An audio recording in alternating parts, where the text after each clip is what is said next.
अभिनव भी मोंटी का नाम सुनकर गुस्सा हो गया था, लेकिन उसने अपने आप को शांत रखा और मोंटी से मिलने के लिए रवाना हो गया।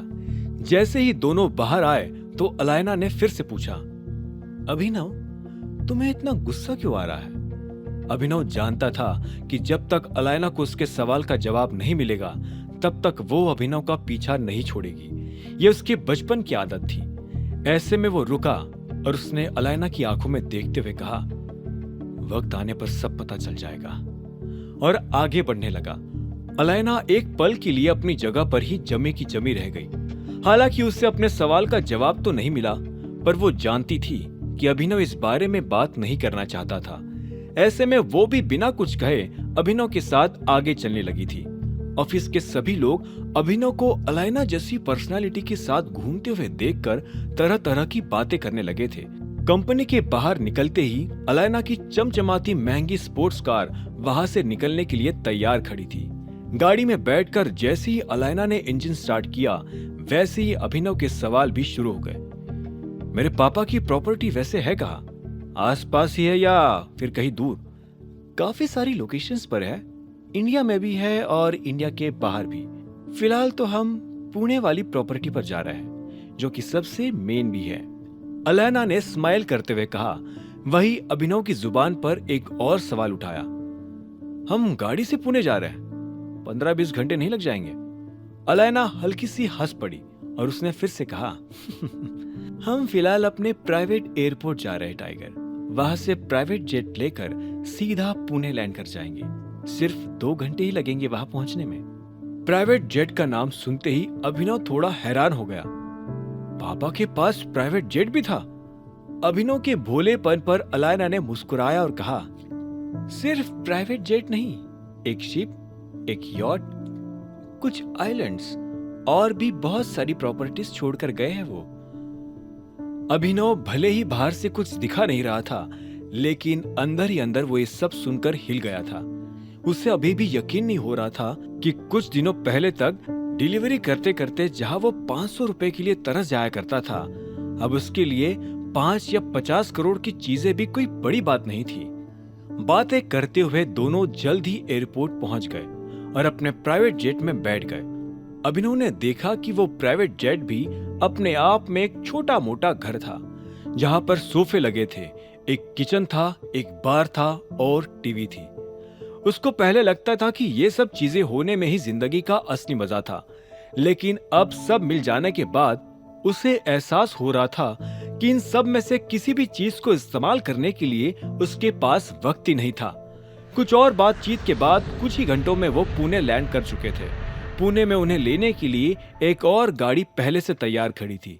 एयरपोर्ट से निकलकर और पुणे के बाजार की सड़कों से गुजरते हुए अब वो गाड़ी ऐसे रास्ते पर आ पहुंची थी जहां चारों ओर सिर्फ हरियाली ही हरियाली नजर आ रही थी। तुम आसपास जो भी देखे जा रहे हो वो तुम्हारी ही प्रॉपर्टी है टाइगर। अलायना ने अभिनव को अपने आसपास हैरानी से देखते हुए नोटिस किया। अभिनव ने जब ये बात सुनी तो वो और भी ज्यादा शॉक्ड हो चुका था। उसकी प्रॉपर्टी का वो गार्डन खत्म होने का नाम ही नहीं ले रहा था। लगभग 10 मिनटों तक और चलने के बाद ही वो गाड़ी एक ऐसी बिल्डिंग के सामने आकर रुकी जो किसी किले से कम नहीं थी। वो ये तो जान गया था कि टाइगर होने के नाते उसके हाथों में ताकत कितनी ज्यादा थी, लेकिन अब वो इस बात से भी वाकिफ हो गया था कि उसके पास संपत्ति भी कितनी अधिक थी। वो दोनों गाड़ी से उतरने ही वाले थे, लेकिन अभिनव ने अलायना को रोक लिया। नंदिता, अंदर क्या होने वाला है? हम मीटिंग में किसके बारे में बात करने वाले हैं? क्या आज सबको पता चल जाएगा कि मैं टाइगर हूँ? हाँ, और अगर पता चलता भी है तो चलने दो ना अभिनव, आज नहीं तो कल पता तो चलना ही है, अलायना ने उसे समझाते हुए कहा। हालांकि अभिनव काफी नर्वस हो चुका था। उसके चेहरे पर डर महसूस करते हुए अलायना ने उससे कहा, अच्छा ठीक है, तुम अपनी ओर से कुछ मत कहना, मैं और अकरम संभाल लेंगे, ठीक है? हम वैसे भी यहाँ सिर्फ प्रॉपर्टी के काम से आए हैं, जो सिर्फ कागजों में होगी। अलायना की बात पर थोड़ा भरोसा करके अभिनव ने सिर हिलाकर हामी भरी और फिर वो दोनों गाड़ी से उतर गए। उनके उतरते ही 2 गार्ड्स पास आ गए और उन्हें घर के अंदर ले जाने लगे। वो एक लंबे गलियारे से घर के मेन हॉल की तरफ बढ़ते जा रहे थे। गुस्से से लाल हो रहा अभिनव अपने आसपास उन आलीशान दीवारों, मूर्तियों और पेंटिंग्स को देखे जा रहा था। वहां एक भी चीज 1 करोड़ रुपए से कम की नजर नहीं आ रही थी। इतना सब कुछ देखने के बाद ही अब उसे महसूस हो रहा था कि उसके पिता कितनी बड़ी हस्ती थे और टाइगर नाम भी अपने आप में कितना जोर रखता था। हालांकि अब यही बात उसे कहीं ना कहीं सता भी रही थी। उसके मन में अब सिर्फ यही ख्याल आ रहे थे कि अगर वो खुद टाइगर ही था तो उसे अपनी पहचान छिपाने में इतना डर क्यों लग रहा था। मेन गेट के पास पहुंचते ही गार्ड ने अपने इलेक्ट्रॉनिक कार्ड से उसे खोला और अलायना और अभिनव को अंदर एक लंबा और हैंडसम आदमी घड़ी में टाइम देखता हुआ नजर आया। गेट खुलते ही उस आदमी के चेहरे पर पहले हल्की सी चिढ़ दिखाई दी, जो अभिनव नोटिस कर गया था। हालांकि वो उसे तुरंत ही एक नकली स्माइल में बदलकर अलायना के पास आने लगा। देर आए, बारात हो गए, कैसी हो मिस अलायना? अलायना से ये सवाल करने वाला ये आदमी और कोई नहीं बल्कि मोंटी था। अभिनव उसे ऊपर से नीचे तक देख रहा था। वो दिखने में हट्टा कट्टा और लंबा चौड़ा था। मोंटी का चेहरा हूबहू उसके पिता से मिलता था। अभिनव उसकी तीखी आंखों में वही चालाकी देख पा रहा था जो उसने आखिरी बार राणा की आंखों में देखी थी। मैं ठीक हूँ, तुम अपनी बताओ, बड़े दिनों बाद दिखे हो मोंटी। अलायना ने भी ताना मारते हुए उसे पूछा। अभी तक तो ठीक था, आगे का पता नहीं, इसलिए सोच रहा हूं कि अभी यहां से चला जाओ। मोंटी ने कहा। इतनी जल्दी क्या है मोंटी, पहले सब गढ़वाल को वापस तो दे दो। इतना लोड अपने सिर पर कैसे लिए घूमोगे? अलायना ने भी उसे चिढ़ाते हुए कहा। मोंटी की स्माइल ये सुनकर फीकी होने लगी थी। कितना आसान है ना सुनने में ये सब अलायना। गढ़वाल अचानक से वापस भी आ गया। किसी ने पूछा भी नहीं कि वो इतने सालों से कहाँ था। बस सब उसे प्रॉपर्टी पास करने के लिए तैयार हो गए। और इतने वक्त से जो मुझे कई बार मौत का सामना करना पड़ा, कभी कभी तो खुद को टाइगर भी बताना पड़ा, वो शायद किसी के लिए मैटर ही नहीं करता। मोंटी की आवाज ऊंची हो चुकी थी। दूसरी ओर उसके एक एक शब्दों से अभिनव और अलायना का चेहरा भी रूखा पड़ते जा रहा था। अभिनव को ना ही मोंटी का चेहरा और ना ही उसकी बातें बर्दाश्त हो रही थी। वो सीधा मोंटी का गिरेबान पकड़ना चाहता था। जब अभिनव से रहा नहीं गया तो वो अचानक ही बीच में बोल पड़ा। तो कहो ना, तुम्हें चाहिए क्या? मोंटी ने अभिनव की आवाज सुनकर उसे ऊपर से नीचे तक देखा और फिर अपनी नजरें अलायना की ओर घुमा ली। वैसे ये है कौन? तुम इसे अपने साथ लेकर आई हो क्या? मेरा बिजनेस पार्टनर है अभिनव। अलायना अभिनव की आइडेंटिटी छिपाने के लिए कोई सरनेम सोच ही रही थी कि अचानक मोंटी बीच में बोल पड़ा। अभिनव? लेकिन तुम तो टाइगर को अपने साथ लेकर आने वाली थी ना? कहाँ है वो? फिर से दुम दबाकर भाग गया क्या, जैसे पहले भागा था? साला भगोड़ा। अभिनव गढ़वाल मैं ही हूं, द टाइगर। और टाइगर भगोड़ा नहीं है। अभिनव का इंट्रोडक्शन सुनते ही मोंटी एक पल के लिए अपनी जगह पर थम गया और फिर उसकी हंसी छूट गई। अरे अरे अलायना, ड्रामा स्कूल से लाए हो क्या इसको? बढ़िया एक्टिंग कर रहा है।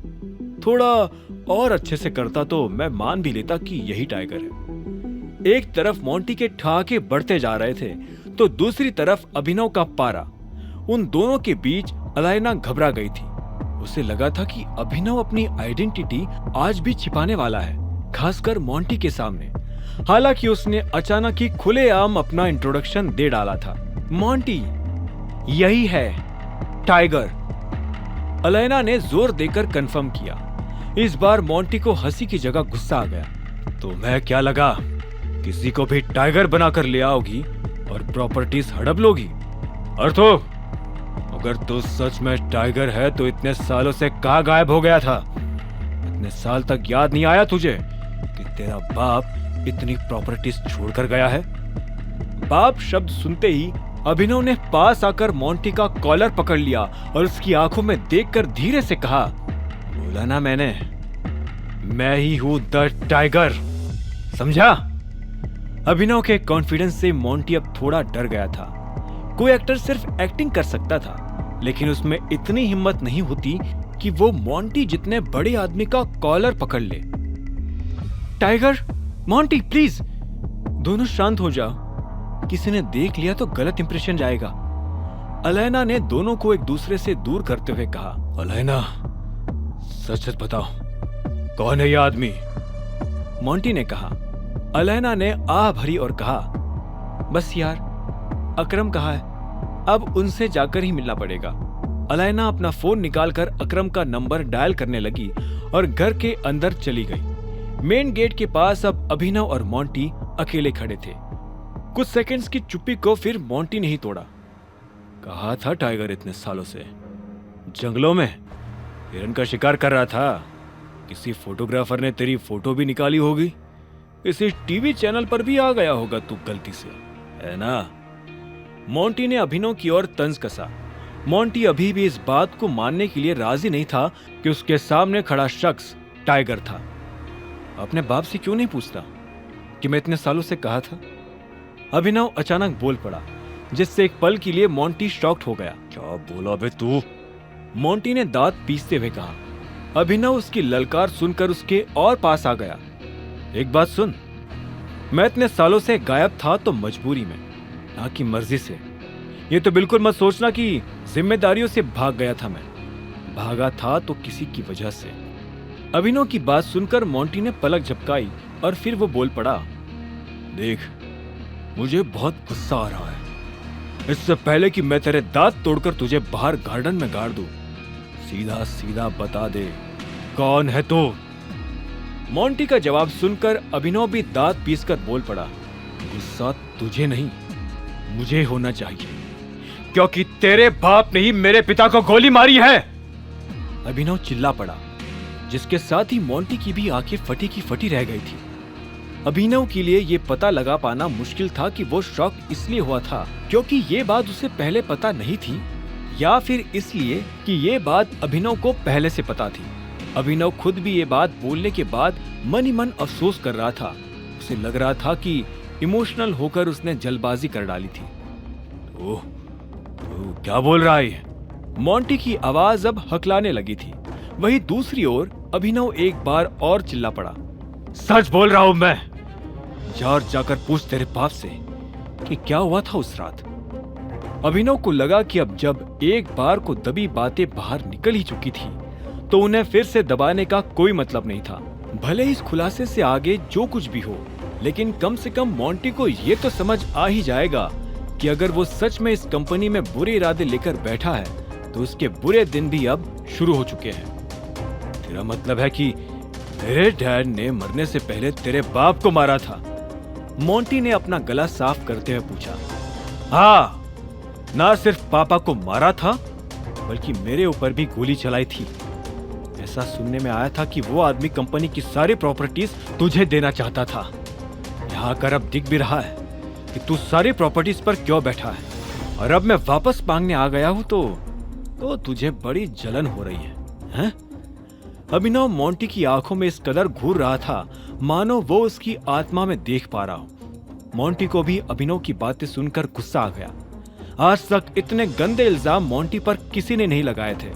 उससे रहा नहीं गया और उसने सीधा बंदूक निकालकर अभिनव के माथे पर तान दी। अब आगे क्या होने वाला था? क्या मोंटी जोश में होश खो बैठेगा? क्या अभिनव की जान भी उसके पिता की तरह ही चली जाएगी, या अभिनव उल्टा मोंटी का यही इसी वक्त सफाया कर देगा? टर्न ऑफ टाइगर के सारे एपिसोड्स को सुनने के लिए डिस्क्रिप्शन में दी लिंक से डाउनलोड करें पॉकेट FM ऐप।